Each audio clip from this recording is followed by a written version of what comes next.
સરકારના નવા ફતવાઓ સામે સામાન્ય જનતા બિચારી બનીને રહી જાય છે।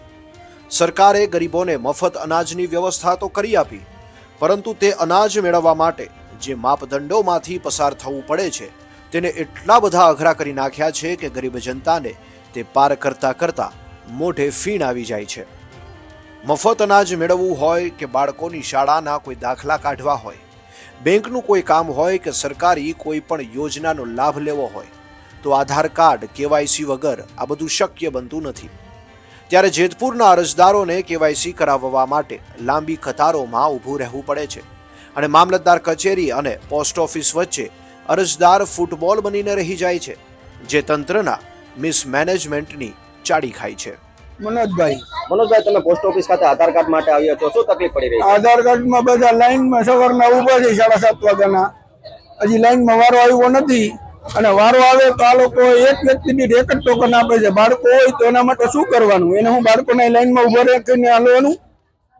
તો જેટલા મેમ્બર હોય એટલાની આપી દો, એકવારમાં ભલે ને અઠવાડિયા પછીની તમે ડેટ આપો, મહિનાથી પછીની ડેટ આપો, કોઈ પ્રોબ્લેમ નથી ને। આ કેટલા વાગ્યાથી લાઈનમાં ઊભા છો અને કેટલા ટોકન આપવામાં આવે? 7:30 વાગ્યાનો ઊભો છું હું। અત્યાર સુધીમાં ટોકન તો બધાને આપે છે, પણ કેટલા આપે છે એ સિંગલ વ્યક્તિને એક જ ટોકન આપે છે। તમે તકલીફ શું પડી રહી છે? તકલીફ બસ આ પ્રોબ્લેમ આ જ છે કે એક જ સેન્ટર ચાલુ છે, બીજા સેન્ટર ચાલુ નથી। તમારી માંગ શું છે? બધે બીજા સેન્ટર ચાલુ કરાવો, બસ એના માટેની માંગ છે। બીજી તરફ 30 નવેમ્બર જેટલો ટૂંકો સમયગાળો હોવાથી આધાર કાર્ડ અપડેટ અને ઈ કેવાયસી માટે અરજદારો માંગ કરી રહ્યા છે કે અન્ય પણ સેન્ટરોની ફાળવણી થાય। વહેલી સવારથી કતારો લગાવવા છતાં પણ વારો આવતો નથી અને લોકોને ધર્મના ધક્કા ખાવા પડે છે। લાઈનમાં ઊભા હોવા છતાં કામગીરી ન થતી હોવાનો પણ આક્ષેપો કરી રહ્યા છે। મારું નામ મયુરીબેન છે, હું જેતપુરથી બોલું છું અને આધાર કાર્ડ માટે આવી છું, બરાબર।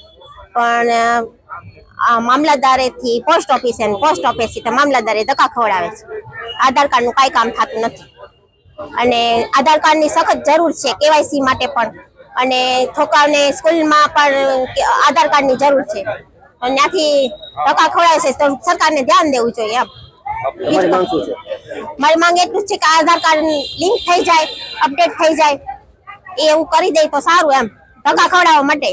સવારથી તમે કેટલા વાગ્યાના લાઈનમાં ઊભા છો? સવારથી 8 વાગ્યાની લાઈનમાં છું, નાના છોકરા મૂકીને આવી છું, ઘરે વિકલાંગ છોકરો છે, માટે થોડું જલ્દી કરી દે તો વધારે સારું એમ। નિલેશ જયંતિભાઈ પંચોલી। નિલેશભાઈ, તમે આ પોસ્ટ ઓફિસ ખાતે આવ્યા છો આધાર કાર્ડ કઢાવવા, તકલીફ શું પડી રહી છે, શું સમગ્ર મામલો છે? હું 5 વાગ્યાનો આવ્યો છું સવારનો, પણ વારો આવતો નથી, બરાબર। વારો આવે પણ એ ખોટા બહાના બતાવે છે કે આ કામ નહીં થાય, મામલેદારે જાઓ, મામલેદાર વાળા એમ કે પોસ્ટ ઓફિસે જાઓ, પણ અમારું કામ થતું નથી। મારે 5 કે 6 ધક્કા છે, આ 6થો ધક્કો છે મારો, કામ મારું નથી થતું। કેટલા ટોકન આપવામાં આવે છે પછી કેટલા લોકોની લાઈનમાં લેવામાં આવે છે? એક જ ટોકન આપવામાં આવે, એક વ્યક્તિ એક ટોકન। પછી શું તકલીફ પડે છે? પછી ત્યાં જઈને બારીએ પહોંચી જાય ટોકન લે, પછી અંદર જાય તો કે હવે આ કામ તમારું અહીંયા નહીં થાય, તો અમે પૂછી કેમ અહીંયા નહીં થાય, તો કે આ કામ કે મામલેદારે થાય કે તમારું, તો મામલેદારેથી જવાબ એમ મળે કે આ પોસ્ટ ઓફિસે, એટલે ટૂંકમાં પબ્લિકને ધક્કા ખવડાવે છે। તમારી માંગ શું છે? અમારી માંગ એટલી છે કે આનું કંઈક કાર્યવાહી જે થતી એ કરો તમારી રીતે, અને આના છે ને અહીંયા એક જગ્યાએ તમે રાખોમાં 2-3 જગ્યાએ રાખો તો પબ્લિક બચાઈ જાય, ભેગું ન થાય પબ્લિક। અમારી માંગ એવી છે।